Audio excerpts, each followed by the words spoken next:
Trading learning സീരീസിന്റെ നാലാമത്തതും അവസാനത്തതുമായ എപ്പിസോഡിലേക്ക് എല്ലാവർക്കും സ്വാഗതം. ഇന്നത്തെ എപ്പിസോഡിലൂടെ നമ്മൾ നോക്കാൻ പോകുന്നത് ബ്രോക്കറിനെ കുറിച്ചും അതേപോലെ ഫണ്ടഡ് ഫേംസിനെ കുറിച്ചുമാണ്. അപ്പൊ നമുക്ക് ടോപ്പിലേക്ക് പോകാം. ഫസ്റ്റ് ഞാൻ പറയുന്നത് ബ്രോക്കറിനെ കുറിച്ചാണ്.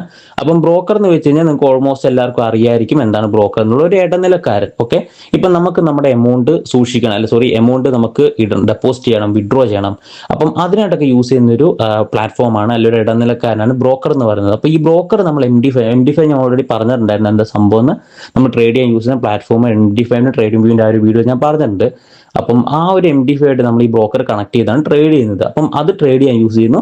ഈ ബ്രോക്കറിൽ നമ്മൾ എന്ത് ചെയ്യും, ട്രാൻസാക്ഷൻ നടത്താനും വേണ്ടി, നമ്മുടെ എമൗണ്ട് ഡെപ്പോസിറ്റ് ചെയ്യാനും വിഡ്രോ ചെയ്യാനും അങ്ങനത്തെ ട്രാൻസാക്ഷൻ കാര്യങ്ങളൊക്കെയാണ് നമ്മൾ ബ്രോക്കർ യൂസ് ചെയ്യുന്നത്. നിങ്ങളൊരു ബ്രോക്കർ ചൂസ് ചെയ്യുന്നതിന് മുമ്പ് ആ ഒരു ബ്രോക്കർ റെഗുലേറ്റർ ആണോ എന്ന് നോക്കണം, അതേപോലെ ലൈസൻസ്ഡ് ആണോ എന്ന് നോക്കണം, മസ്റ്റ് ആയിട്ട് ലൈസൻസ്ഡ് ആണോ എന്തായാലും നോക്കണം.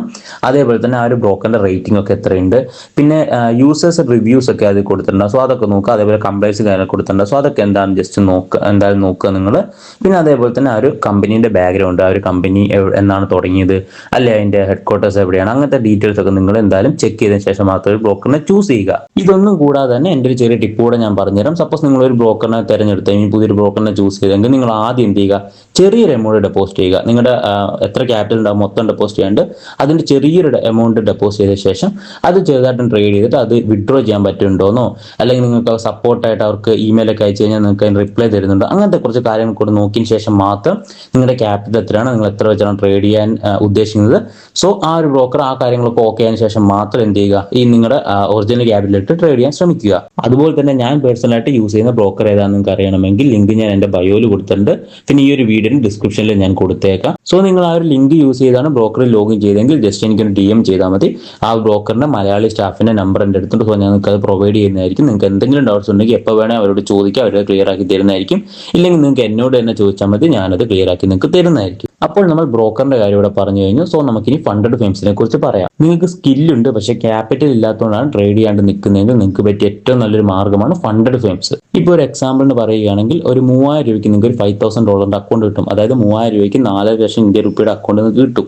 സോ അതിൽ ട്രേഡ് ചെയ്ത് കഴിഞ്ഞാൽ നിങ്ങൾക്ക് അതിന്റെ 80% പ്രോഫിറ്റ് കിട്ടുന്നതിന്റെ 80% നിങ്ങൾക്ക് എടുത്തിട്ട് ഒരു 20% അവർക്ക് കമ്മീഷൻ കൊടുത്താൽ മതി. ഇത് നമുക്ക് പ്രൊവൈഡ് ചെയ്യുന്നത് വലിയ വലിയ കമ്പനീസ് ആണ്. കുറെ ഫണ്ടഡ് ഫേംസ് നമുക്കിപ്പോൾ കറന്റ് ഈ ഒരു ഫീൽഡിൽ അവൈലബിൾ ആണ്. പക്ഷെ നമുക്ക് എല്ലാ ഫണ്ടഡ് ഫേംസും ട്രസ്റ്റ് ചെയ്യാൻ പറ്റത്തില്ല. മാർക്കറ്റിൽ അതിന്റെ പെർഫോമൻസ് നോക്കിയതിനു ശേഷം മാത്രം ഒരു ഫണ്ടഡ് ഫേം സെലക്ട് ചെയ്യുക. ഈ ഫണ്ടഡ് ഫേംസിന്റെ ക്രൈറ്റീരിയസ് ഞാൻ ജസ്റ്റ് ഒന്ന് പറഞ്ഞുതരാം.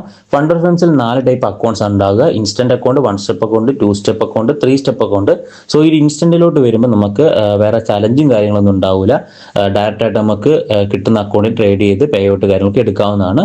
അതേപോലെ തന്നെ 1 സ്റ്റെപ്പിലോട്ട് വരുമ്പോൾ നമുക്ക് ഒരു ഫേസ് ചലഞ്ച് ഉണ്ടാവും. സോ ഫസ്റ്റ് ഒരു ഡെമോ അക്കൗണ്ട് നമുക്ക് തരിക. ഈ ഒരു ഫസ്റ്റ് ഇത്ര പെർസെന്റേജ് ആ ഒരു അക്കൗണ്ടിന്റെ അപ്പ് ചെയ്താൽ മാത്രമേ നമുക്ക് ആ ഒരു അക്കൗണ്ട് റിയൽ അക്കൗണ്ട് കിട്ടുകയുള്ളൂ. അതേപോലെ 2 സ്റ്റെപ്പിലോട്ട് വരുമ്പോൾ 2 ഫേസ് ചലഞ്ചുകൾ ഉണ്ടാവും. ഫസ്റ്റ് ഫേസിൽ ഒരു 8% അല്ലെങ്കിൽ 10% ആയിരിക്കും നമുക്ക് പ്രോഫിറ്റ് എടുക്കാനുണ്ടാവുക. അതേപോലെ തന്നെ സെക്കൻഡ് ഫേസിലോട്ട് വരുമ്പോൾ ഒരു 4% 5% ആയിരിക്കും നമുക്ക് പ്രോഫിറ്റ് അപ്പ് ചെയ്യാനുണ്ടാവുക. ഇതിന് ശേഷം മാത്രമേ നമുക്ക് റിയൽ അക്കൗണ്ട് കിട്ടുകയുള്ളൂ. അതേപോലെ 3 സ്റ്റെപ്പിലോട്ട് വരുമ്പോൾ ഇതേപോലെ തന്നെ 3 സ്റ്റെപ്പ് ചലഞ്ചുകൾ ഉണ്ടാവും, 3 ഫേസ് ചലഞ്ചുകൾ ഉണ്ടാവും. ഇതിന്റെ കൂടെ തന്നെ കുറെ റൂൾസും ഇതിനുണ്ടാവും.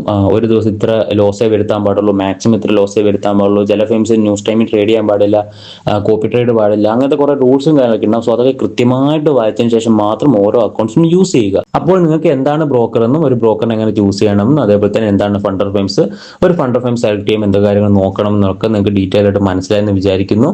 ഈ ഒരു എപ്പിസോഡ് കൂടെ നമ്മുടെ ട്രേഡിംഗ് ലേണിംഗ് സീരീസ് ഇവിടെ അവസാനിക്കുകയാണ്. എല്ലാവർക്കും ബേസിക് കാര്യങ്ങളൊക്കെ A to Z മനസ്സിലായെന്ന് വിചാരിക്കുന്നു. ഈ ഒരു ബേസിക്കിന്റെ കുറച്ച് അഡ്വാൻസ്ഡ് ആയിട്ടുള്ള കാര്യങ്ങൾ കൂടി ഇനിയുണ്ട്. അതുപോലെ തന്നെ ഞാൻ പേഴ്സണലായിട്ട് എടുക്കുന്ന എൻട്രിയുടെ കൺസെപ്റ്റ് കാര്യങ്ങളൊക്കെ ഉണ്ട്. സോ അതൊക്കെ ഞാൻ നിങ്ങൾക്ക് പറഞ്ഞു തരാൻ ആഗ്രഹിക്കുന്നുണ്ട്. പക്ഷേ എന്താ പ്രശ്നം എന്ന് വെച്ചാൽ അതൊക്കെ വീഡിയോ ആയിട്ട് ചെയ്ത് കഴിഞ്ഞാൽ നിങ്ങൾക്ക് അതിന്റെ ഡൗട്ട്സ് കാര്യങ്ങളൊക്കെ ഉണ്ടാവും. അപ്പോൾ അത് പിന്നീട് പറയാൻ നിന്ന് കഴിഞ്ഞാൽ അത് ക്ലിയർ ആകത്തില്ല. അപ്പോൾ അത് ലൈവായിട്ട് തന്നെ പറഞ്ഞാൽ നിങ്ങൾക്ക് ക്ലിയർ ആയി പോകാൻ പറ്റും. സോ ഫേസ് ടു ഫേസ് ചെയ്യുന്നതായിരിക്കും കുറച്ചുകൂടെ ബെറ്റർ. അതിനായിട്ട് ഞാനൊരു വെബിനാർ കണ്ടക്ട് ചെയ്യുന്നുണ്ട്. അപ്പം അതിന്റെ ഡീറ്റെയിൽസ് ഒന്നും ഇതുവരെ തീരുമാനിച്ചിട്ടില്ല. സോ അതൊക്കെ അപ്ഡേറ്റ് ചെയ്യുന്നത് നമ്മുടെ ഫ്രീ ആയിട്ടുള്ള വാട്സ്ആപ്പ് കമ്മ്യൂണിറ്റിയിലായിരിക്കും. അതുപോലെ തന്നെ നമ്മുടെ കമ്മ്യൂണിറ്റിയിൽ എടുക്കുന്ന ട്രേഡ്സിന്റെ അപ്ഡേറ്റ്സും പിന്നെ ഓരോ ദിവസത്തെ ചാർട്ട് ആൻഡ് അനലൈസും കാര്യങ്ങളൊക്കെ അപ്ഡേറ്റ് ചെയ്യുന്നതായിരിക്കും. സോ അതിനൊക്കെ വേണ്ടിയിട്ട് നിങ്ങൾക്ക് ജോയിൻ ചെയ്യണമെങ്കിൽ ആ ഒരു കമ്മ്യൂണിറ്റിന്റെ ചാനൽ ലിങ്ക് ഞാൻ എൻ്റെ ബയോയിൽ കൊടുത്തിട്ടുണ്ട്. അതുപോലെ തന്നെ ഈ ഒരു വീഡിയോ ഡിസ്ക്രിപ്ഷനിലും എല്ലാ വീഡിയോയും ഡിസ്ക്രിപ്ഷനിലും ഞാൻ കൊടുത്തിട്ടുണ്ട്. സോ നിങ്ങൾക്ക് ജസ്റ്റ് ചെക്കൗട്ട് ചെയ്യാവുന്നതാണ്. അപ്പോൾ നമുക്ക് വെബിനാറിൽ ഫേസ് ടു ഫേസ് ലൈവായിട്ട് കാണുന്നത് വരെ ബൈ.